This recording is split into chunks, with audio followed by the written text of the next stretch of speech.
खादी है, खादी में धागे हैं, धागे में लोग हैं, लोगों के अंदर उनको जब कहा गया कि आप पॉइंट की बात कीजिए।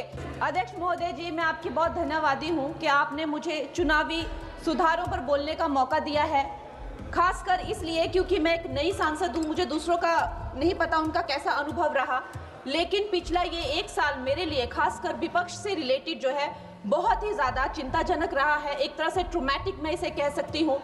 हर दिन इन्होंने यहाँ पे तमाशा किया है, हमारा दिल दहल जाता था इनको देखकर। एसआईआर ये वेल में उतर जाते थे। यहाँ पर इन लोगों ने डराना, धमकाना, धक्का मुक्की, ऐसा कोई इन्होंने किसी तरह की कोई बदतमीजी नहीं है जो एक भी दिन इन्होंने संसद भवन चलने नहीं दिया। हम जनता के प्रतिनिधि हैं, हम यहाँ पर उनकी आवाज लेकर आते हैं, हम कुछ सीखने आते हैं, हम नए सांसद हैं।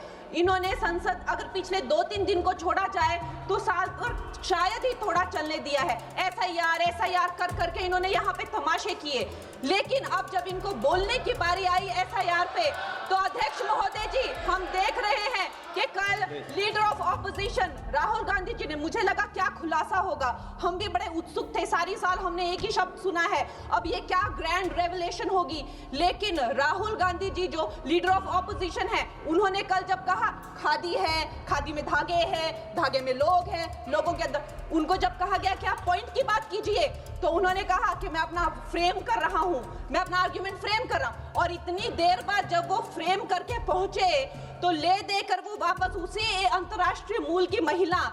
अध्यक्ष जी, मैं एक महिला होने के नाते आपसे रिक्वेस्ट करना चाहती हूं कि every woman is entitled to her dignity. वो अंतर्राष्ट्रीय मूल की है, विदेशी महिला है, लेकिन उन्होंने कितनी बार आकर उन्होंने सोशल मीडिया पे कहा है कि मैं कभी भारत नहीं गई हूं, मेरा हरियाणा चुनाव से कुछ लेना देना नहीं है। लेकिन फिर भी ये लोगों ने बिना किसी ठोस सबूत के उनका यहाँ पे फोटो बना के उन्होंने उनको उछाला, यहाँ पे उनकी तस्वीर उछाली यहाँ पर और यहाँ पर प्लेक कार्ड यूज करना भी अलाउ नहीं है। इन्होंने फिर भी नियमों का उल्लंघन किया।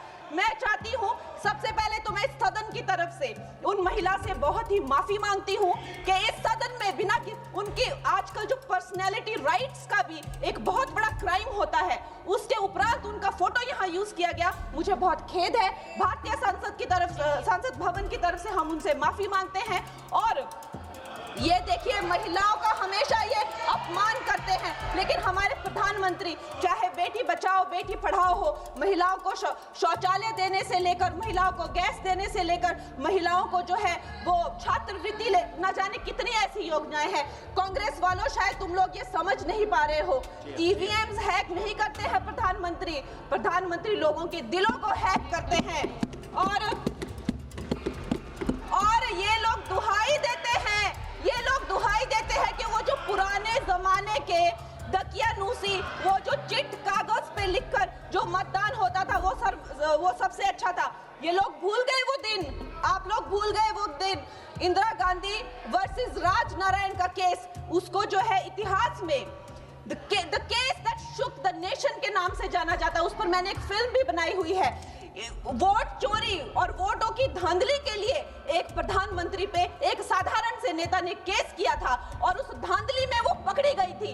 हर उनका जो आरोप है उसमें सच सिद्ध किया गया था और रातों रात उनको कुर्सी छोड़ने के लिए कहा गया था और रातों रात जो है उनको ये आदेश दिया गया था कि आगे इतने सालों तक आप कभी जो है वो चुनाव लड़ नहीं सकते। ये धांधलियां इन्होंने करी हुई हैं और ये जो है उस टाइम के बैलेट बॉक्सों को उठाकर ले जाते थे ये लोग, और आज कहते हैं कि इनको ईवीएम्स जो है वो हैक हो जाते हैं। अध्यक्ष महोदय जी, मैं इनको याद दिलाना चाहती हूँ, प्रियंका गांधी जी कहती हैं कि छोड़ो पुरानी बातें, हम पुरानी बातें नहीं करेंगे, हम पुराने लोगों के बारे में नहीं बोलेंगे। तो मैं ये जानना चाहती हूँ कि आपकी जो माता जी हैं वो तो आपकी अध्यक्ष है और इस वक्त की वो अध्यक्ष है, उनकी जो है आप देखिए, जब उनकी नागरिकता नहीं थी, जब उनके पास 1983 में नागरिकता आई, उसके कितने साल पहले से वो वोट देती आ रही हैं। तो ये जो इनका जो परिवार है, एंटाइटलमेंट से जो ग्रस्त ये इनका परिवार है, ये प्रियंका गांधी जी को भी याद रखना चाहिए। चाहे आपका भूतकाल हो, चाहे आपका वर्तमान हो, आप सब लोग, चाहे ईवीएम हो या चाहे कागज पे लिखा हो, जब आप लोगों के चरित्र में जो है किसी तरह की मर्यादा नहीं है, आप लोगों ने कभी भी इस देश का, यहाँ की कानून व्यवस्था का, संविधान का कभी आप लोगों ने सम्मान नहीं किया हुआ है। और अध्यक्ष महोदय महोदय जी, बिहार में जैसे ही एसआईआर आया, एसआईआर लागू हुआ, हमारी सरकार ने जो है कम से कम 60 लाख से ज्यादा अवैध, अब ये जो सारे अमाननीय वोट कार्ड है, ये सिर्फ घुसपैठियों के नहीं है। कुछ ऐसे लोग हैं जो माइग्रेट हो गए हैं, कुछ ऐसे भी लोग हैं जो इस दुनिया में है ही नहीं।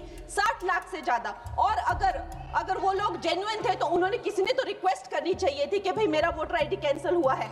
उसके उपरांत जो है 21 नए वोटर आईडी जो है उन्होंने दिए हैं। और इस तरह का एक माहौल बना बिहार में कि आज तक की सबसे ज्यादा वोटिंग जो है 67% वोटिंग हुई। नागरिकों में ये उत्साह जगा कि जो है इस तरह की जो क्लेंजिंग प्रोसेस है वो होना चाहिए।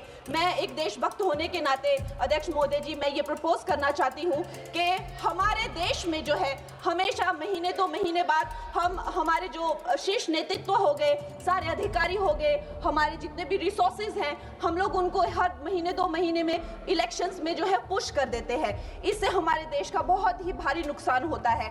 और मैं ये चाहूंगी कि 1 नेशन 1 इलेक्शन, जो नरेंद्र मोदी प्रधानमंत्री जी जो कहते हैं कि एक वोटिंग जो है डेमोक्रेसी के उत्सव के रूप में, जैसे कि दिवाली होती है, होली होती है, उस रूप में मनाया जाए। क्योंकि ये सिर्फ सरकार का ही नुकसान नहीं है, 10,000 करोड़ से ज्यादा का जो नुकसान होता है सिर्फ वही नहीं है, लेकिन मुझे लगता है कि धीरे धीरे हमारे जो नागरिक भी है उनमें जो वोटिंग फटीक है, बार बार उन्हें जागरूक करना, बार बार कई जगहों से जहां वो काम करते हैं वहां से उनको ट्रैवल करके अपने नेटिव प्लेसेस पे आना और बार बार मार्केटिंग करके, it is exhausting for the whole ecosystem.